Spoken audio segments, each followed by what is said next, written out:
Ngayon nga po ay narito kami sa Seymour. Anong binibili mo? Silog. Silog. Wala bang pre-taste niyan? Gusto mo ba?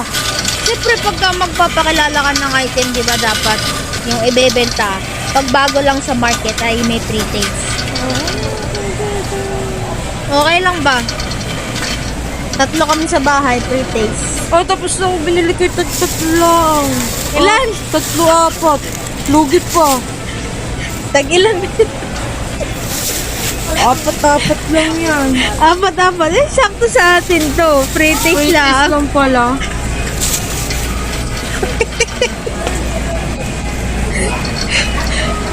Pre-taste isang hot silog. Lahat ng product mo ay titikman namin kung masarap. O eh baka mahaba ang usugo. Ha? Wala na ako titira. Ito na nga po. Dito na tayo sa Tosio. Fatless. Fatless. Ikaw ang tawag sa'yo. Pumayat ka na. Wala ka ng taba.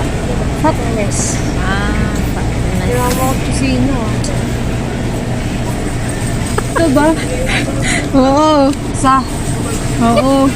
Isang piraso. Isa lang ba? Eh, pang pre-taste lang yan. British na naman. Eh, dadagdagan mo ng ice. Wow, naman. Akala ko may pre...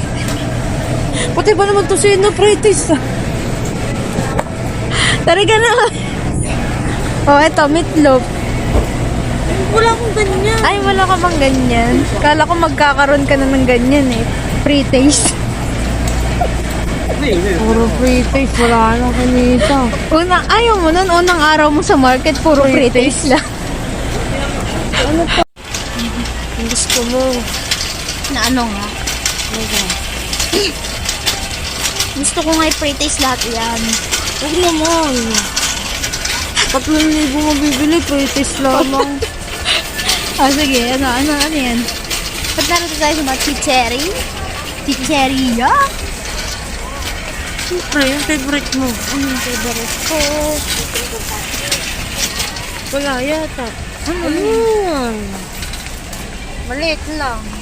Wow! Maliit lang to. Bibilan mo ko niyan? Maliit lang. Sige. Okay na yan. Okay na yan. Ano ba mas mura? Yan o yung Maltesers. Bakit nagmamaltesers to? Yun, masarap din yun eh. Kung pareho lang, edi yun na lang. Bilog-bilog pa. Para siyang bilog-bilog parang